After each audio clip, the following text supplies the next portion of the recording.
Բարև ձեզ, սարվա թեման է իմ այսօրվա հյուրը ժողովրդավարության եւ անվտանգության հայկական կենտրոնի տնօրեն Արնոլդ Բլեյանն է, բարև ձեզ, Բարև ձեզ։ Պարոն Բլեյան, սկսենք օրվա գլխավոր իրադարձությունից, իրավիճակը լարված էր առավոտվանից Մայրաթորում, Էջմիածնում, այնտեղ կուտակվել էին թե ԱԱԾ հատուկ նշանակության խմբերը, նաև հոգևորականները, ժամանակ առ ժամանակ իրավիճակը լարվում էր, բախումներ էին տեղի ունենում, սա սկիզբ առավ այն բանից հետո, երբ հայտնաբերվեց, այսպես ասենք, հեղաշրջման պլանը, եղան ձերբակալություններ, հնչեցին տարբեր կարծիքներ, ըստ ձեզ սա հեղաշրջման կանխում է, թե քաղաքական հետապնդում, ինչպես ասում են ընդդիմադիրները։ Չէ, միանշանակ դա հեղաշրջման կանխում էր, այստեղ ուրիշ հարցեր են առաջանում, որովհետև նույն Աջապահյանը եւ շատ այլ անձիկ հեղաշրջման կոչեր են արել տարիներ առաջ, բայց որևէ հետապնդում կամ քրեական հետապնդում չի կամ ինչ որ հետաքննություն չէր արձանագրվել,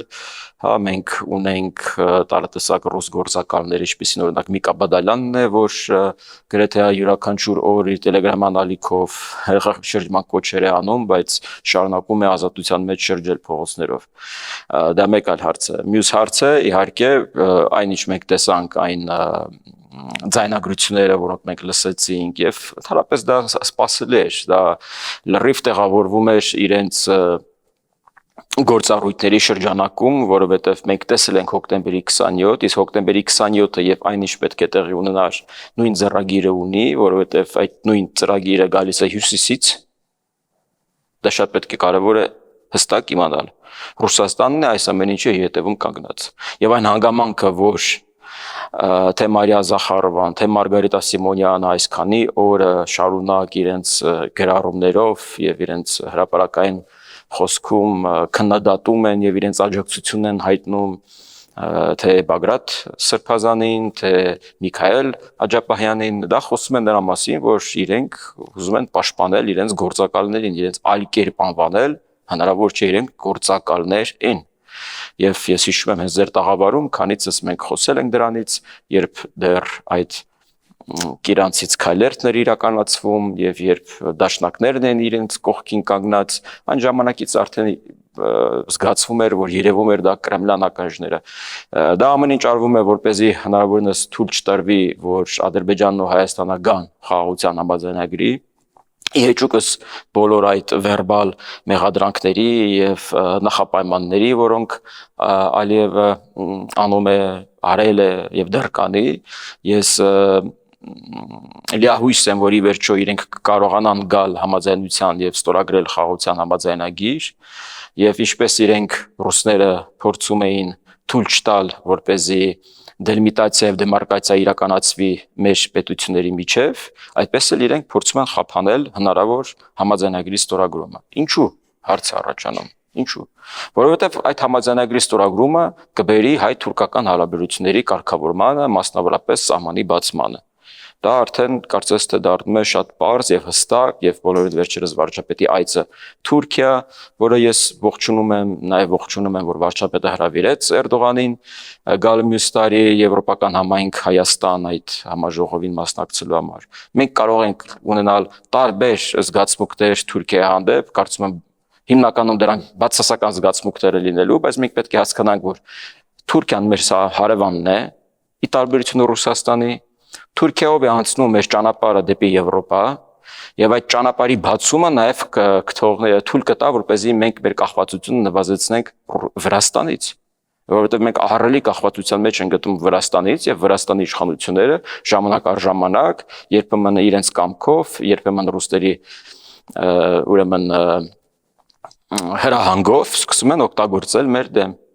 Եվ իսկ հայ-թուրքական սահմանի բացումը շարունակելով միտքս կնշանակի, որ ի վերջո մենք պետք է ցտեսություն ասենք ռուս սահմանապահներին, որոնք կանգնած են հայ-իրանական եւ հայ-թուրքական սահմաններին եւ չեմ հասկանում թե իրենք ինչ են անում այնտեղ, եթե մեզ առաջ թվում էր թե օրինակ հայ-թուրքական սահմանին իրենք կանգնած են որպեսզի պաշտպանեն հայերին թուրքերից, ապա այսօր կարծես թե չկա գետ մեկ գիտակից քաղաքացի, ով հավատում է, որ ընդհանրաբար եթե Թուրքիան ուզենա գրավել Գյումրին, հա, ընդհանրաբար ռուսական 102-րդ ռազմաբազան պետք է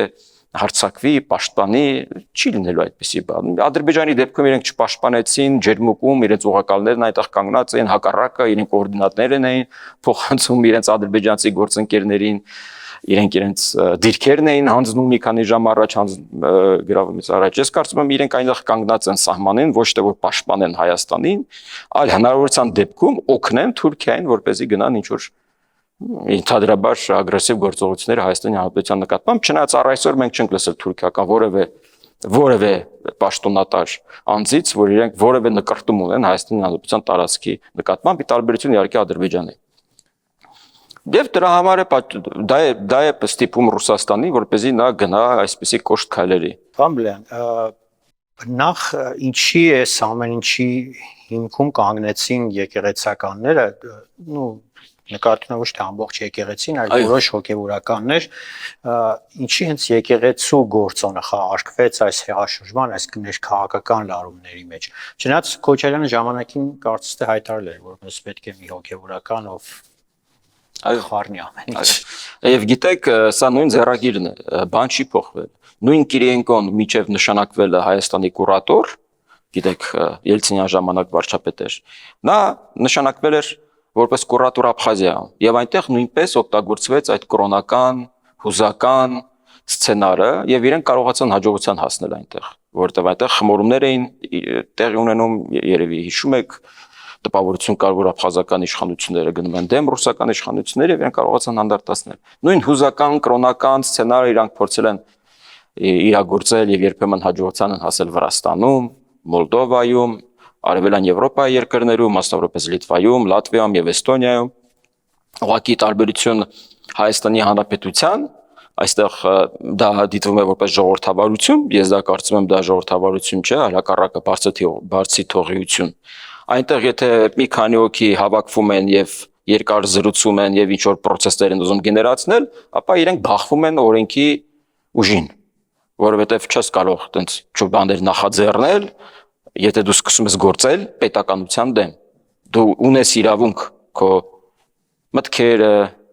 ինչ որ ծրագրերը գեներացնել, համախոհներ գտնել, ծրագրեր մշակել, բայց ի բարօրություն տվյալ պետության բարգավաճման։ Դա կարող է հակադրվել իհարկե իշխանության պատկերացումների, բայց դա չպետք է խարխլի պետականությունը։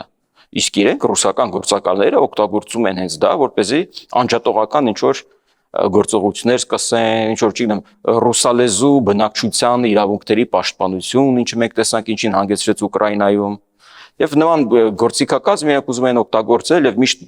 հիմքում դնում են ավանդական ընտանիքի պաշտպանություն եւ այլն, կարծես թե Ռուսաստանում այնպես լրիվ այնց ավանդույթի ներքո ընտանիքներ են, ամուսնանում են, չկան ինչ որ թերացումներ եւ Ռուսաստանը ուզում են դարձնել որպես էտալոն ավանդական ընտանիքի պաշտպանություն, որը հակառակը, որտեղ մենք բոլորս գիտենք, որ իրականում դա հենց այդպես էլ չէ։ Եվ իրենք նույնը փորձում են օգտագործել այստեղ, իսկ Գարգին Բկաթողիկոսի պարագայում, երբ իր եղբայրը Եզրասը, ով հանդիսանում է Ռուսաստանում արդեն թեմի առաջնորդը, օգնում էր հայկական գումարտակը, որպեսզի իրենք ռուսահայերը գնան եւ սպանեն ուկրաինահայերին։ Ես դա նորմալ եմ համարում։ Ինչ որ մեկը նորմալ է դա համարում։ Այսինքն Ուկրաինայում ապրող 500,000-անոց հայ համայնքը հեչ, Ռուսաստանի 900,000-անոց հայ համայնքը մեջ, պաշտոնական տվյալներն եմ ասում։ Եվ չի եղել որևէ խոսք Գարեգին-բեի կողմից այս 22 թվականից ի վեր, չեմ ասում դեռ 14 թվականից, երբ Ղրիմը օկուպացվեց։ 22 թվականից ի վեր մի խոսք չի եղել ուկրաինահայերին, որևէ հոգևոր խոսք, որևէ խաղաղացնող խոսք, որևէ խոսք ուղղված Ուկրաինայում եւ Ռուսաստանում ապրող հայերի, մի գնացեք պատերազմի, վերադարձեք Հայաստան, ինչ որտես մի բան, ինչ որտես մի խոսք չի եղել, չկա, ոչ մի բան չկա։ Ոչ, Եզրասը օրհնեց, գնացին, սպանեցին, սպանվեցին, մսաղացու դարձան, դա նորմալ է։ Կամ երբ Գարեգին-բեն գնում էր Ռուսաստանի դեսպանատուն, ճորշ բան ստանալու համար, այսինքն դա ցույց է տալիս, թե ով է ում հաշվետու։ Եվ ես իրոք հույս ունեմ, որ եթե Գարեգին երկրորդ կաթողիկոսը իրապես գոնե 1 գրամ կասկածում է, մտածում է եկեղեցու համբավի մասին, նա պետք է օր առաջ հեռանա։ Դա պետք է օր առաջ հեռանա եւ այնտեղ պետք է լուրջ փոփոխություններ լինեն, այդ համանդրությունը եկեղեցական պետք է փոխվի, որ դեռ 40-ականներին ընդունվել էր, որ ընդհանրապես հակաժողովրդավարական է, որովհետև այսօր մենք ունենք եկեղեցի, որը միապետության նման մի բան է։ Դա պետք է փոխվի։ Պամելյան, Գարեգին երկրորդի եւ վարչապետի միջև այս հերակա արճակատումը դեռ մի ամիս առաջ էր սկսվել, վարչապետը միշտ հնչեցնում է, որ կաթողիկոսը պետք է հեռանա, ազատի Էջմիածինը, այդ ազատման կարգը արդյոք համաչափ է, ո՞նց է տեղի ունենալու եւ արդյոք պետությունը կարա միջամտի կաթողիկոս փոխելու հարցում։ Ճիշտ է Եթե ասում։ մենք տեսնում ենք, որ հոգևորականների շրջանում կարծես թե ընդվզում չկա կաթողիկոսի դեմ կամ գուցե առերևույթ չկա։ Պետք է հիշենք, որ երբ տեղի ունեցավ 18 թվականի Թավշյա հեղափոխությունը եւ արդեն կա շարժում նոր Հայաստան նոր կաթողիկոս կարգախոսով եւ Նիկոլ Փաշինյանը այդ ժամանակ հայտարարություն արեց, ասաց, որ մենք դրան դեմ ենք, մենք կարծում ենք, որ եկեղեցին ինքը պետք է որոշի ինչ է ուզում անել եւ պետությունը չպետք է միջամտի։ Այսինքն իշխանության կողմից եղել է ցանկություն, որպեսզի այդ անջատումը, որը սահմանադրորեն մատնանշված է, տեղի ունենա, բայց մենք տեսանք հակառակ process-ը։ Եկեղեցին ինքը սկսեց process-ների մեջ մտնել։ Այսինքն դու չես կարող վեղարը հակած, գազ սկսես զբաղվել քաղաքականությամբ, բայց չմտնել այդ քաղաքական process-ների մեջ։ Իսկ քաղաքականությունում անկանոն մարտեր են։ Դու պետք է պատրաստ լինես ցանկացած հարցերի պատասխանես։ Իսկ իրենք հենց քաղաքական հարց են տալիս, սկսում են պաշտպանվել իրենց վեղարով։ Այդպես չի լինում։ Կամ վեղարդ հանում ես, զբաղվում ես, կամ վեղարդ հակի հոգևոր կյանքով զբաղվի։ Եվ տպավորություն կա, որ մինչև 18 թվականը Հայաստանի Հանրապետությունում լրիվ լավ էր, եւ այ 18 թվականից հետո արդեն եկեղեցին զգաց, որ Հայաստանի Հանրապետությանը վնաս կար, կամ Արցախին վնաս կար։ 16 թվականին ուր էր ընդվզումը, երբ քարոզիա պատերազմը էր տեղ ունենում։ Բազում սպանություններ տեղ ունեցան նամանավանդ երկրորդ նախագահի տարիներին։ Ոչ մի ձայն, ոչ մի խորհուրդ, ոչ մի հոգևոր խոսք, հասկանում եք, լավ, պատերազմից հետո նա կարող է խաղաղության կոչ անել։ Դուք երբևիցե լսել եք, որ խաղաղության կոչ անեք կաթողիկոսը։ Բայց եկեղեցին հենց դրա համար մարդին չի ամարագնում եկեղեցի։ Լարված է, մտնում է եկեղեցի, որպեսզի խաղաղվի, ինչ-որ խոսք լսի, հարց տա, հարցերին պատասխան տա, հոգևոր պատասխան տա, խաղաղված դուրս գա։ Իսկ մենք լսել ենք, որ կաթողիկոսը հակառակը եկեղեցին,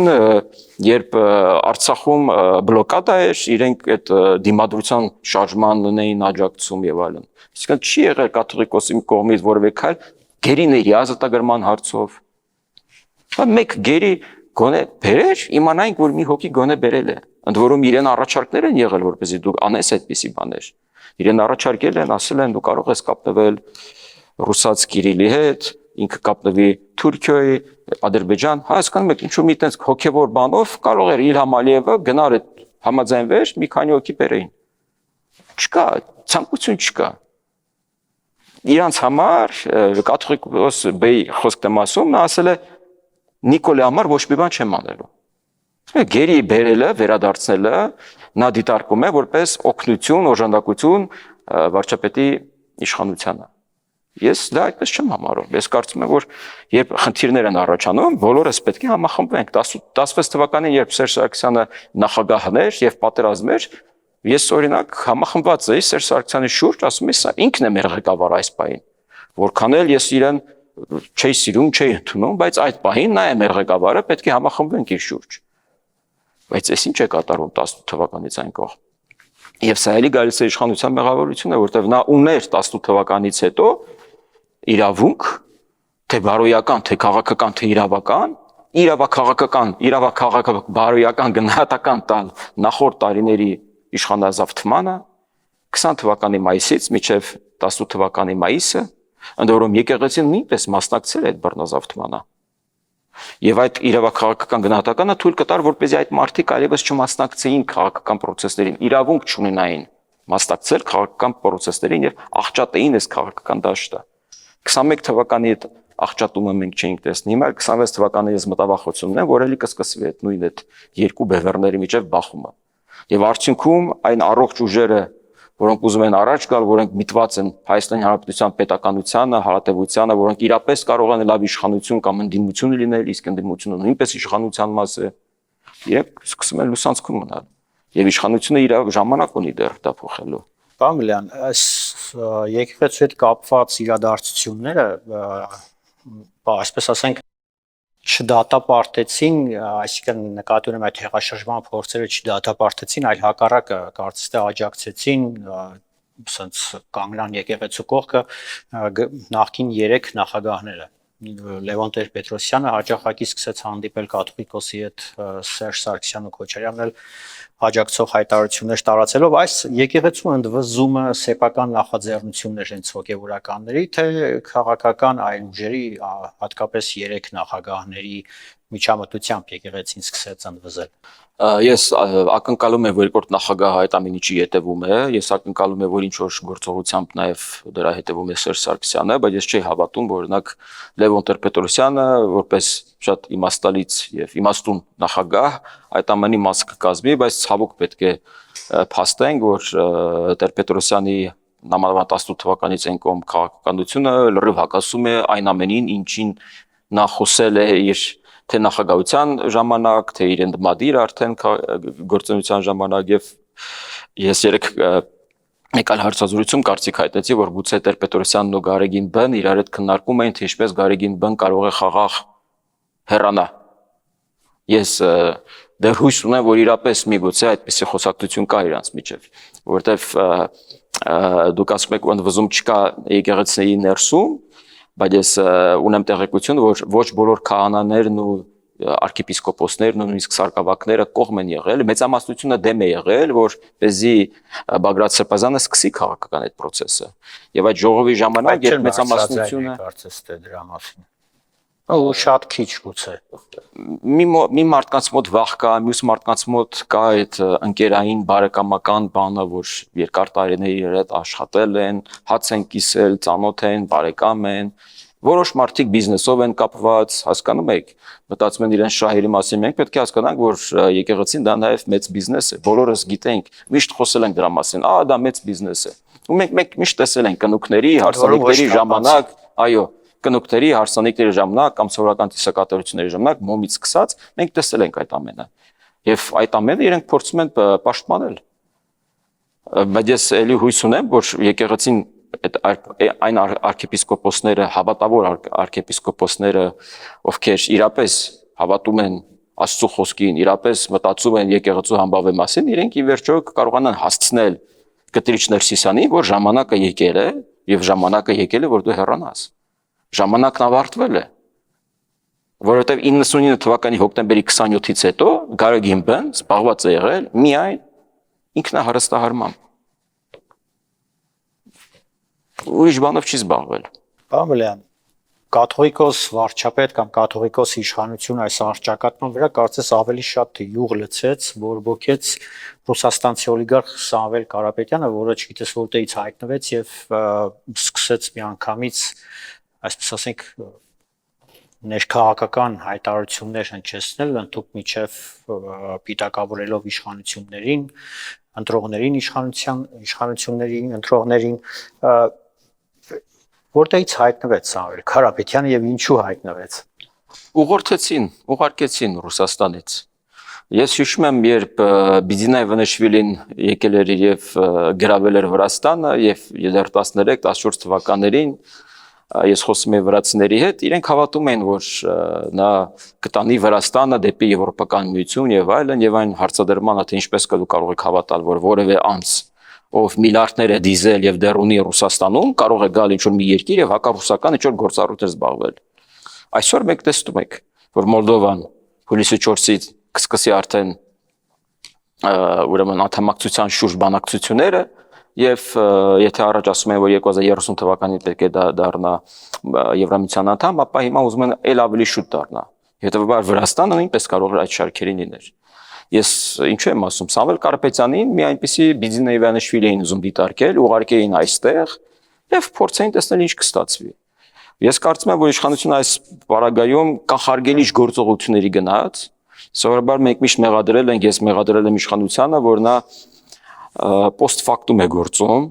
տեղի ունենում ինչ-որ մի process եւ նա սկսում է հակազդել։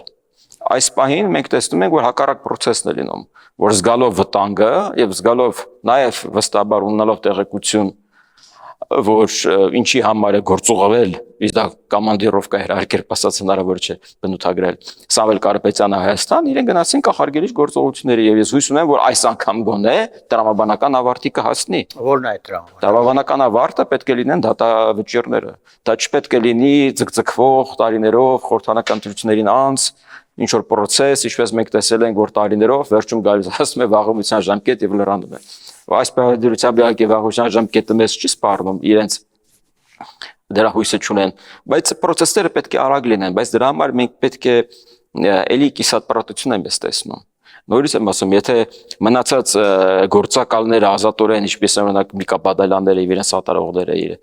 շրջում են ազատորեն, դա նշանակում է, որ կիսատպրատ կոսմետիկ գործողություններ են կատարվում։ Պետք է գնան ավելի լուրջ քայլերի, պետք է ռուսական փափուկ ուժը փակվի Հայաստանում։ Դրանք այդ Ռոսսոտրուդնիչեստվո կոչվածը, որը նույնիսկ Ադրբեջանն է փակել, նույնիսկ բռնատիրական Ադրբեջանը հասկացել է, որ այդտեղ վտանգ կա։ Պատկերացնում եք։ Այսինքն ոնց կարա ժողովրդավարական Հայաստանը չհասկանա, որ այդ Ռոսսոտրուդնիչեստվո, այդ Դոմ կնիգի, Դոմ ռուսկե կնիգի, չգիտեմ, տարատեսակ ինչ որ բաներ են բացվում ամբողջ Հայաստանի Հանրապետության տարածքով մեկ, իրենց նպատակը լրիվ այլ է, գրքի մասին չէ, եսի ինչի մասին չէ։ Այսինքն բռնատիրական Ադրբեջանը հասկացել է, ժողովրդավարական Հայաստանը չի հասկանա։ Այստեղ գործողություններ կան, պետք է գործողություններ համալիր պլան մշակվի, մենք պետք է համագործակցենք նաև մեր եվրոպացի գործընկերների հետ, ամերիկացի գործընկերների հետ, հասկացնելով, որ մեզ այստեղ օգնություն է պետք։ Միացյալ Նահանգները օրինակ ամբողջությամբ օժանդակել են Մոլդովայում նմանատիպ օրենսդրական փաթեթի մշակմանը, որը դուրս բերեց Մոլդովայից ցանկացած ռուսական աֆիլիացիա ունեցող որևէ եթեր, որևէ բան մեդիա պատկանող, որևէ մեդիա գործառույթ։ Եվ դրանով նաև Մոլդովան ուժեղացավ եւ դրանով Մոլդովան կարողացավ նաև իրապես մոլդովացիների կողմից ընտրված նախագահ ընտրել։ Մենք պետք է 26 թվականին պատրաստվենք, իսկ 26 թվականից առաջ մենք պետք է ունենանք ազատ քաղաքական դաշտ, մրցակցային քաղաքական դաշտ, որ ոչ թե մրցակցեն իշխանությունն ու փող ունեցողները, փող գրփածները, ներողություն, այլ մրցակցեն գաղափարախոսության հիման հենքի վրա։ Ով ինչպես է տեսնում Հայաստանի Հանրապետության հարատևությունը, ինչ տեսլական կա, տեսլականների բախում պետք է լինի, գաղափարախոսությունների, գաղափարների բախում պետք է տեղ ունենա։ Ոչ թե ով է հողատու, ով է կոռումպացված, ով ինչքան է կերել,